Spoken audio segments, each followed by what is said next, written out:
हाँ, कक्षा 10 के बच्चों, अब मैं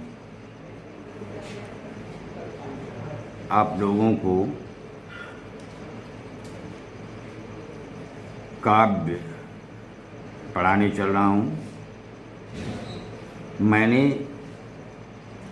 प्रथम पाठ यानी सूरदास के 7 पदों को पढ़ा दिया है। अब 8वें पद से पढ़ाने चल रहा हूँ। आप लोग एकाग्रचित्त होकर के सुनिए।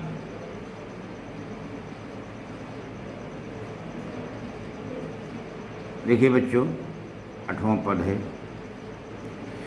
ऊधो मन न भये 10-20, एक हुतो सो गयो श्याम संग को अवराध है ईश। इंद्री शिथिल भई केशव बिनु ज्यों देही बिनु शीस। आशा लागी रहत तन श्वासा दीमहि कोटि बरीस। तुम तो सखा श्याम सुंदर के सकल जोग के ईश। सूर हमारे नंद नंदन बिनु और नहीं जगदीश। तो सर्वप्रथम संदर्भ बतला रहा हूँ कि प्रस्तुत पद्यावतरण, प्रस्तुत या कह दो प्रस्तुत पद्यखंड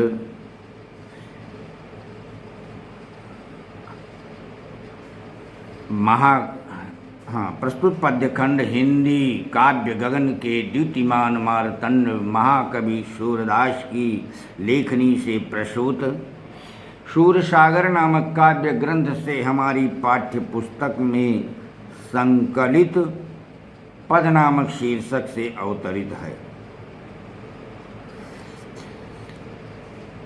प्रस्तुत पद्यावतरण में कवि ने गोपिकाओं का कृष्ण के प्रति या यूँ कहें कृष्ण के प्रति गोपिकाओं के अनन्य प्रेम का चित्रण किया गया है। प्रस्तुत पद्यावतरण में महाकवि सूरदास ने कृष्ण के प्रति गोपिकाओं के अनन्य प्रेम का मार्मिक चित्रण किया है। व्याख्या है।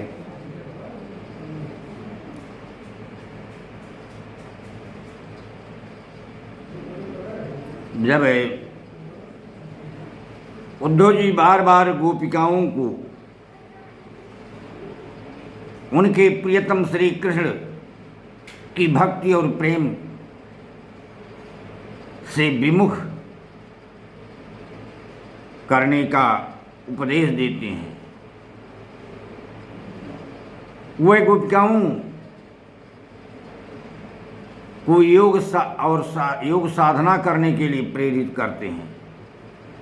उन्हें समझाते हैं कि आप सब कृष्ण को भूल जाइए, निराकार ब्रह्म की उपासना कीजिए, योग साधना कीजिए, जिससे मोक्ष प्राप्त हो जाए।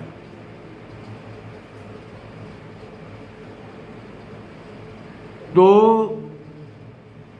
गोपिकाएं क्रुद्ध होकर के उनसे कहती हैं कि हे उद्धव, आप जो बार बार हमें या उपदेश दे रहे हैं कि सच्चे मन से निराकार ब्रह्म की उपासना कीजिए, तो यह सर्वविदित है, आप भी जानते हैं, हम सभी गोपिकाएं भी जानती हैं कि ऊधो मन न भये 10-20। हे उद्धव, किसी के पास 10-20 मन तो होता नहीं। हे उद्धव, सबके पास मात्र एक ही मन होता है, किसी के पास एक से अधिक मन नहीं होता, किसी के पास 10-20 मन नहीं होता। वैसे हम सभी गोपिकाओं के पास भी एक हुतो सो गयो श्याम संग को अवराध है ईश। एक हुतो, हम सभी गोपिकाओं के पास एक हुतो, एक ही मन था। वो भी सो गयो श्याम संग। उसको भी जब कृष्ण मथुरा जाने लगे तो अपने साथ लेकर के चले गए। अब को औराध है, अब किस मन से हम निराकार ब्रह्म की उपासना करें। हे उद्धव, जो बार बार आप ये कह रहे हैं कि सच्चे मन से निराकार ब्रह्म की उपासना कीजिए, तो मन तो सबके पास एक ही होता है, किसी के पास 10-20 मन तो होता नहीं। और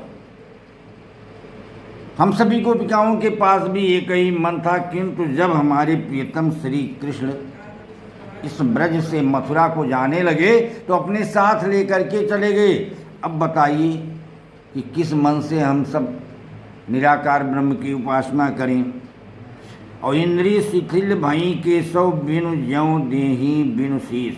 हे उद्धव, ज्यों देहि बिनु शीस, जैसे बिनु शीस नहीं, जैसे बिना सिर के शरीर की कोई उपयोगिता नहीं होती। यदि किसी का सिर काट दिया जाए तो शरीर किसी काम का नहीं रह जाता।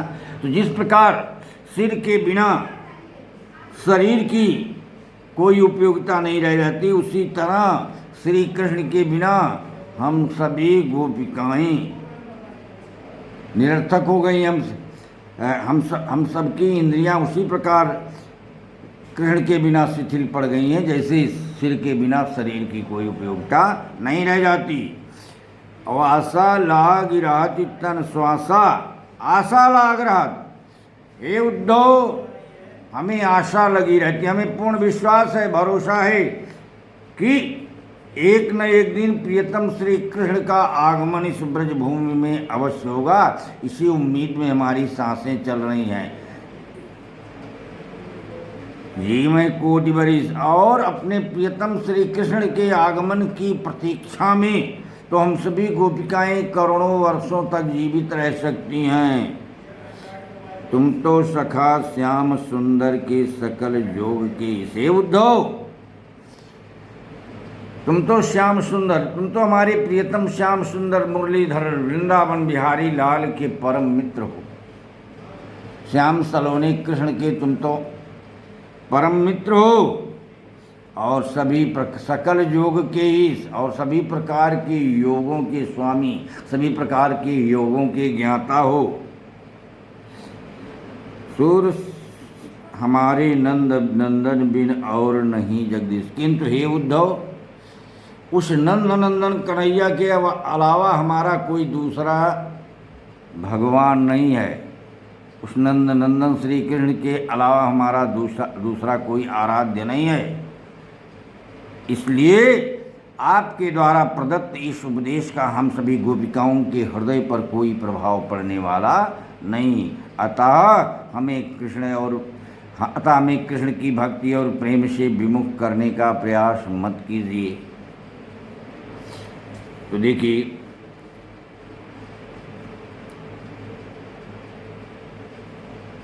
जब एक बार फिर से जब उद्धव जी बार बार गोपिकाओं को समझाते हैं कि आप लोग सच्चे मन से निराकार ईश्वर की उपासना कीजिए, आप लोग अनायास ही श्री कृष्ण के प्रेम और भक्ति में निमग्न होकर के अपनी शारीरिक शक्ति को छीण कर रहे हैं। बार बार उद्धव जी समझाते हैं, किंतु उनके द्वारा दिए गए उपदेश का गोपिकाओं के हृदय पर कोई प्रभाव नहीं पड़ता। उल्टे हुए क्रोधित होकर के कहती हैं कि उद्धव मन न भय 10-20 से। उद्धव, आप बार बार जो ये कह रहे हैं कि सच्चे मन से निराकार ब्रह्म की उपासना कीजिए, कृष्ण को भूल जाइए, तो हे उद्धव, सबके पास एक ही मन होता है, किसी के पास 10-20 मन तो होता नहीं। और एक हुतो सो गयो श्याम संग को राधे, तो हम सभी गोपिकाओं के पास एक ही मन था, सो गयो श्याम संग। उसको भी जब कृष्ण इस ब्रज से मथुरा को जाने लगे तो अपने साथ लेकर के चले गए। अब को और राधे, अब आप ही बताइए कि हम किस मन से उस निराकार ब्रह्म की आराधना करें जिसकी उपासना करने के लिए हमें आप प्रेरित एवं प्रोत्साहित कर रहे हैं।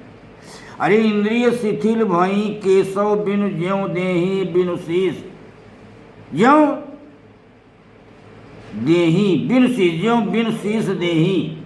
जैसे बिना सिर के शरीर की कोई उपयोगिता नहीं रह जाती, शरीर महत्वहीन हो जाता है, उसी प्रकार इंद्रिय शिथिल भई केशव बिन, उसी तरह कृष्ण के बिना हम सभी गोपिकाओं की इंद्रियां शिथिल पड़ गई हैं। हम सभी लोग महत्वहीन हो गई, निष्क्रिय हो गई, निरर्थक हो गई हैं।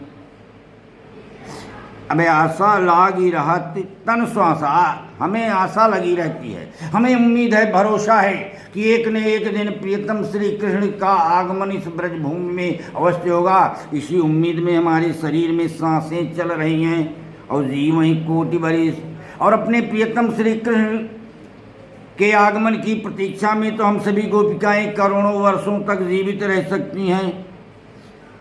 और तुम तो सखा श्याम सुंदर की सकल योग की, हे उद्धव, तुम तो हमारे प्रियतम श्री कृष्ण के परम मित्र हो और सभी प्रकार के योगों के ज्ञाता हो। किंतु सूर हमारे नंद नंदन बिन और नहीं जगदीश, किंतु उस नंद नंदन श्री कृष्ण के अलावा हमारा दूसरा कोई भगवान नहीं है।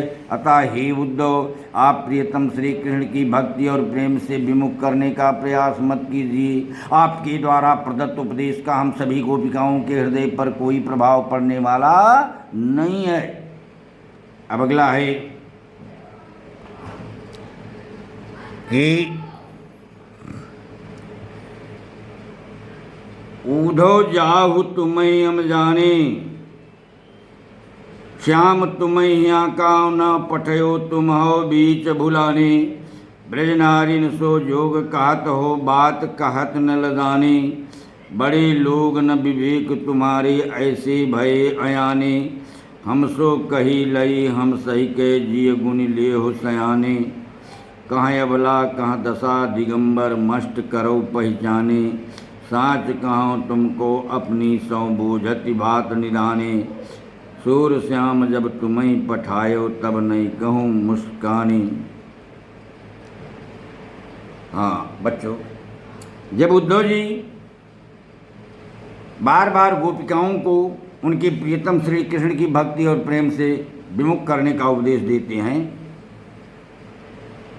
तो गोपिकाएं क्रोधित होकर के कहती हैं कि उद्धव जाओ तुम्हें हम जाने। हे उद्धव, यदि आपको उचित और अनुचित का समुचित ज्ञान नहीं है, आप किम कर्तव्य विमूढ़ की तरह बातें कर रहे हैं कि क्या करना चाहिए क्या नहीं करना चाहिए, यह समझ नहीं पा रहे हैं, तो आपके लिए यही उचित होगा कि यहाँ से चले जाइए।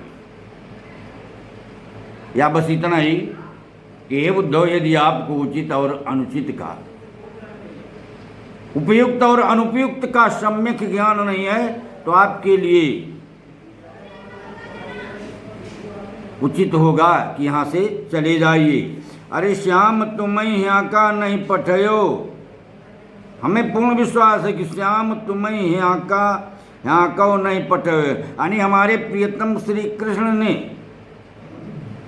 यहाँ का नहीं पठो, यहाँ यानी यहाँ के लिए नहीं भेजा है। हमें पूर्ण विश्वास है कृष्ण ने तुम्हें यहाँ नहीं भेजा है। अरे तुम हो बीच बुलाने, तुम तो कहीं दूसरे स्थान पर जा रहे थे, किसी दूसरी जगह जा रहे थे, किंतु बीच में रास्ता भूल गए और यहाँ पहुँच गए।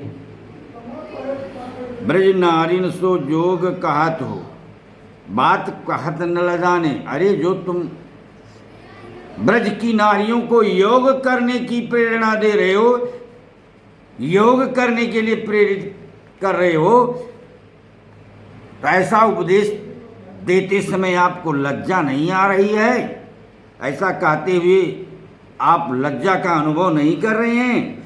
अरे बड़े लोग न विवेक तुम्हारे, ऐसे भय अयाने, ऐसे भय अयाने, आप इतने अज्ञानी हो गए हैं, अयाने यानी अज्ञानी हो गए हैं कि बड़े लोग न विवेक तुम्हारे, यानी बड़े लोग हैं, यानी आप महान हैं और महान होते हुए भी न विवेक तुम्हारे, आपका विवेक काम नहीं कर रहा है।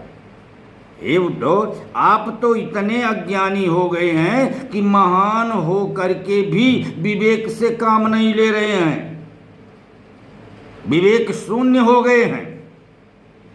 अरे हम सो कही लई हम सही के, हम सो कही लई हम सही के, आपने हमसे जो कुछ भी कहा हमने सहन कर लिया,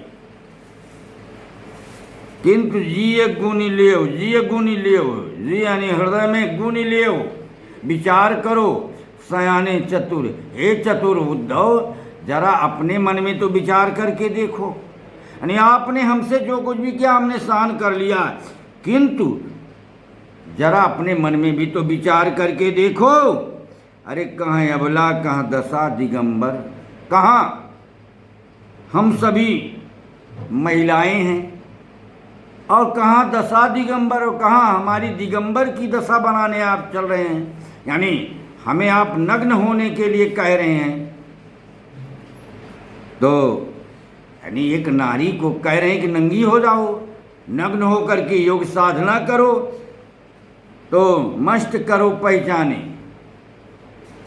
तो आप को यदि वार्तालाप करने का, उपदेश देने का सम्यक ज्ञान नहीं तो मस्त करो, चुप रहो, पहचाने, चलो जाओ यहाँ से। हमने आपको अच्छी तरह से पहचान लिया कि किस प्रकृति के व्यक्ति हैं आप। तो कहाँ अबला, कहाँ दशा दिगंबर, हाँ हो गया। तो सांच कहाँ तुमको अपनी सौ, हे उद्धव सांच कौन, सभी गोपिकाएं आपसे सच सच कह रही हैं, आपको हमारी कसम है, अपनी सौ सौ माने कसम। अरे बूझत बात निदाने, बूझत यानी पूछ रही हैं बात, निदाने माने अंत में। अंत में गोपिकाएं उद्धव से कहती हैं कि उद्धव आपको हमारी कसम है, हम सभी गोपिकाएं जो कुछ भी आपसे पूछ रही हैं उसको सच सच बतलाइए, हमें बतलाइए कि सूर श्याम जब तुम्हें ही पठायो, जब श्याम, जब हमारी प्रियतम श्री कृष्ण ने तुम्हें यहाँ के लिए भेजा था, यानी जब वो भेज रहे थे तब नहीं कहो मुस्काने, तो क्या हुए, तनिक भी मुस्कराए नहीं थे। गोपिकाओं के कहने का आशय यह है कि जब वह यहाँ ब्रज के लिए आपको भेज रहे थे तो यदि मुस्कराए रहे होंगे तो वह मनोरंजन किए होंगे, आपसे मजाक किए होंगे और आप समझ नहीं पाए होंगे। तो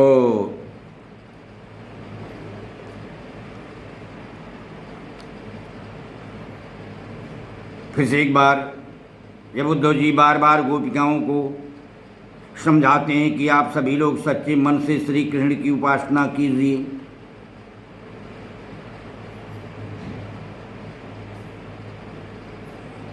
न गलत, आप मैंने थोड़ा सा गड़बड़ कर दिया, बच्चों सुनिए।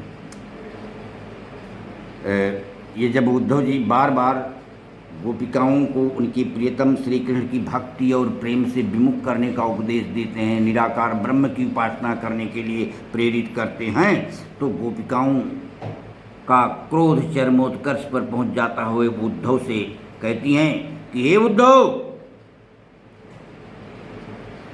यदि आपको उपयुक्त और अनुपयुक्त का सम्यक ज्ञान नहीं है तो अच्छा ही होगा, यह श्रेयस्कर होगा कि आप इस स्थान से चले जाइए। अरे हे उद्धव, हमें तो यह अच्छी तरह से ज्ञात हो गया कि हमारे प्रियतम श्री कृष्ण ने आपको हम सभी गोपिकाओं को उपदेश देने के लिए नहीं भेजा है, आपको यहाँ के लिए नहीं भेजा है। अरे आप तो कहीं अन्यत्र जा रहे थे, किंतु अपने रास्ते से भटक गए, दिग्भ्रमित हो गए और यहाँ पहुँच गए। आप ब्रज की महिलाओं को योग करने के लिए प्रेरित कर रहे हैं, महिलाओं को योग का उपदेश दे रहे हैं। अरे ऐसी बातें करते हुए आपको लज्जा की अनुभूति नहीं होती? बड़े लोग न विवेक तुम्हारे ऐसे भयान, आप ऐसे इतने अज्ञानी हो गए हैं कि महान व्यक्ति हो करके भी विवेक शून्य बन रहे हैं। अरे आपने हमसे जो कुछ भी कहा, हमसो कही लही हम सही के जिए गुण लिए उसे आने, आपने हमसे जो कुछ कहा हमने उसे सहन कर लिया, किंतु हे महानुभाव जरा अपने मन में तो विचार करके देखो, कहाँ हम सभी महिलाएं हैं और ऊपर आप हमें दिगंबर वेश धारण करने के लिए यानी नग्न होने की प्रेरणा दे रहे हैं। तो मस्त करो पहचाने, मस्त करो यानी चुप रहो, मौन हो जाओ। यदि आपको उचित और अनुचित का समुचित ज्ञान नहीं तो आपके लिए बेहतर यही होगा, उचित यही होगा कि चुप रहिए। हम सभी गोपिकाओं ने आपको अच्छी तरह से समझ लिया है, तो साच कहूँ तुमको अपनी सौ बोझती बात निदाने, निदाने माने अंत में गोपिकाएं उद्धव से कहती हैं कि हे उद्धव, हम सभी गोपिकाएं आपसे जो कुछ भी पूछ रही हैं उसको सच सच बताइएगा, आपको हमारी कसम है झूठ मत बोलिएगा। आप हमें बताइए कि सूर श्याम जब तुम्हें पठायो तब नहीं कहूँ मुस्काने, क्या कि जब श्री कृष्ण ब्रज के लिए आपको भेज रहे थे तो क्या कुछ मुस्कराए भी थे? उनके कहने का आशय है कि यदि वह आपको ब्रज भेजते समय यानी उद्धव जब वह उद्धव को ब्रज के लिए भेज रहे थे तो ये मुस्करा करके बात किए होंगे तो मनोरंजन कर रहे थे, किंतु उद्धव उसको भी समझ नहीं पाए। तो हे उद्धव, यदि आपको उपयुक्त और अनुपयुक्त का सम्यक ज्ञान नहीं है तो आप यहाँ से चले जाइए और प्रियतम श्री कृष्ण की भक्ति और प्रेम से विमुख करने का प्रयास मत कीजिए। आपके द्वारा प्रदत्त उपदेश का हम सभी गोपिकाओं के हृदय पर कोई प्रभाव पड़ने वाला नहीं है। अब अगला है कि निर्गुण कौन देश को वासी, मधुकर कही समझाए सौदे बूझति साच न हासी। को है जनक कौन है जननी, कौन नारी को दासी, कैसे वर्ण वेश है कैसो किह रस में अभिलाषी। पावे गो पुन कियो आपनो जौर करे गो घासी, सुनत मौन होई रहो बावरो सूर सबय मति नासी। देखिए, जब उद्धव जी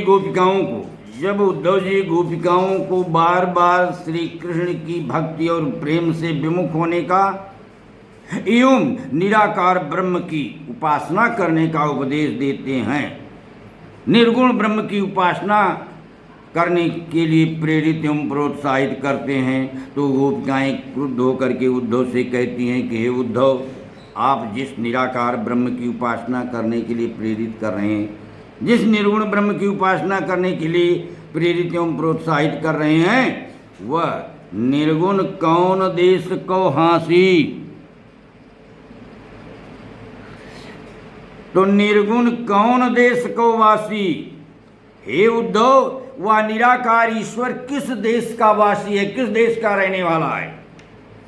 मधुकर कही समझाए, हे मधुकर, हमको समझाते हुए बतलाइए, आप हमें अच्छी तरह से समझाइए कि जिस निराकार ईश्वर की उपासना करने के लिए आप हमें प्रेरित एवं प्रोत्साहित कर रहे हैं, वह निराकार ईश्वर, वह निर्गुण ब्रह्म किस देश का रहने वाला है?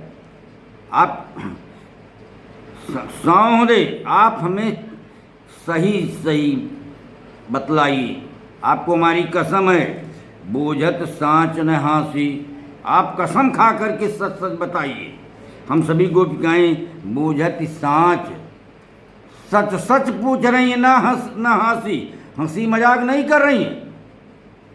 आपसे सच सच पूछ रही हैं, आपको हमारी कसम है, आप सच सच बतलाइए कि वह निराकार ईश्वर किस देश का रहने वाला है। को है जनक, कौन है जननी, और कौन नारी को दासी। उस निराकार ईश्वर का पिता कौन है? को है जनक, जनक कौन है, यानी पिता कौन है? कौन है जननी, उसकी माँ कौन है? कौन नारी, उसकी पत्नी कौन है? को दासी, और उसकी परिचारिका, उसकी सेविका कौन है? उसकी दासी कौन है? कैसो वरण, उसकी वेशभूषा, उसका रंग कैसा है? वर्ण यानी उसका वर्ण, रंग कैसा है? भेष है कैसो, उसकी वेशभूषा कैसी है? कि रस में अभिलाषी, और वह किस प्रकार के रस का रसास्वादन करने वाला है। पावे गो पुण्य कियो आपनो,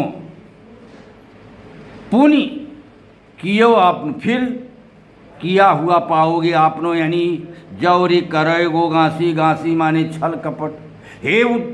हे उद्धव, यदि आप सच सच बतलाने में जरा भी छल प्रपंच किए, घासी माने छल कपट, यदि आप सच सच यानी बतलाने में, सच्चाई का प्रतिपादन करने में, या सच सच बतलाने में जरा सा भी छल और प्रपंच का सहारा लेंगे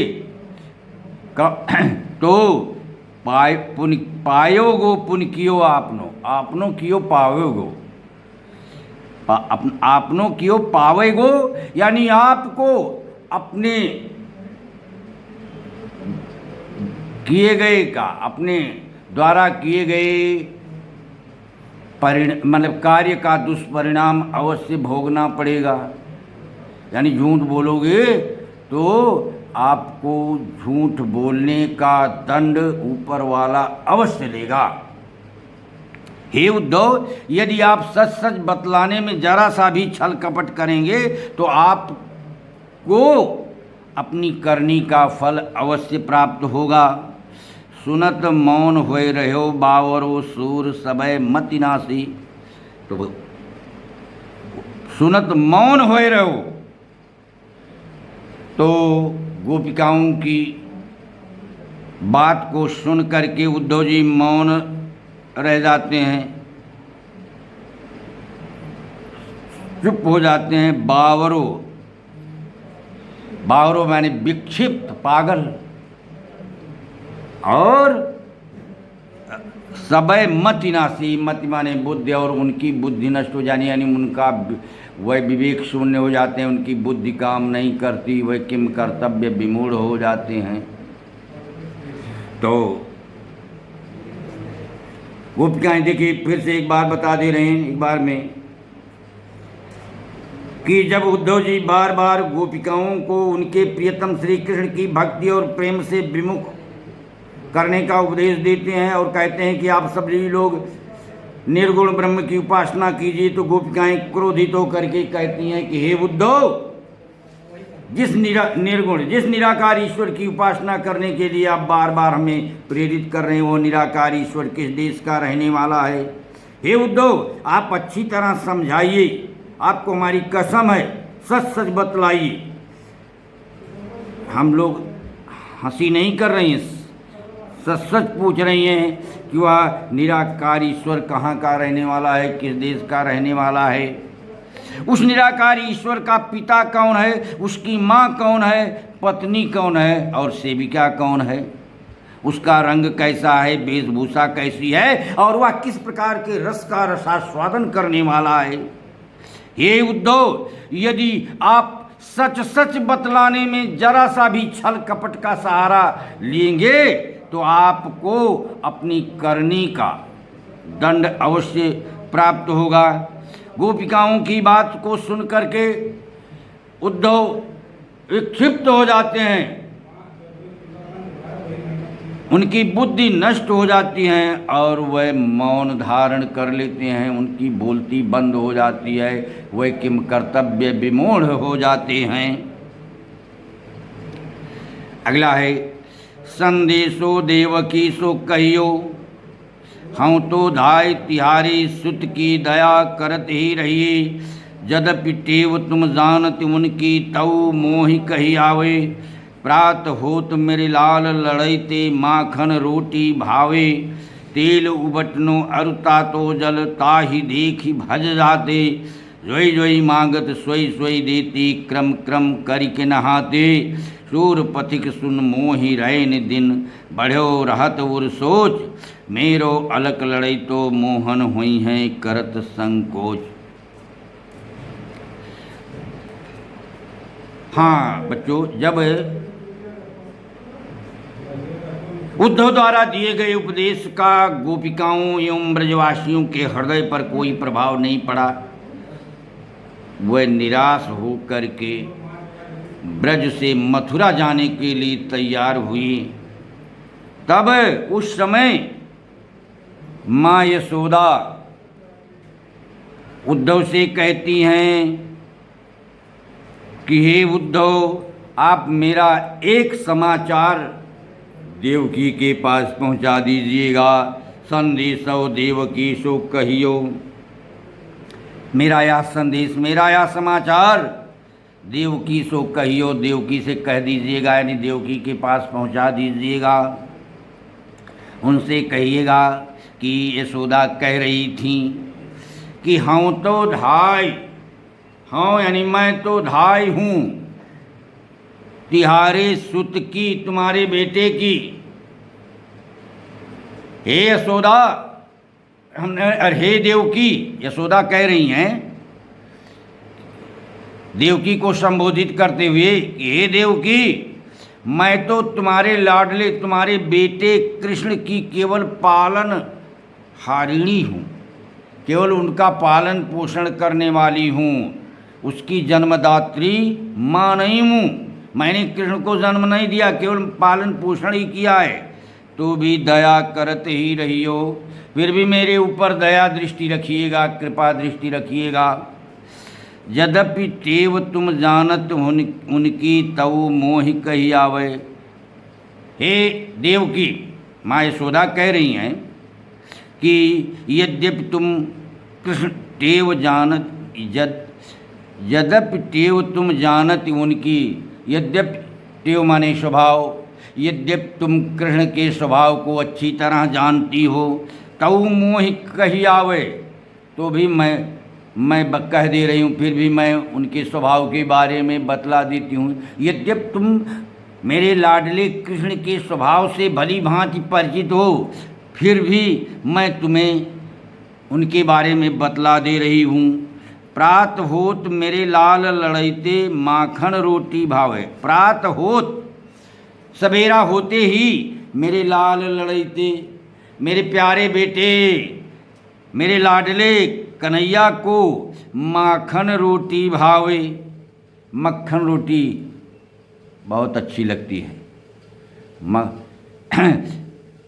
माखन रोटी उन्हें बहुत ही प्रिय है।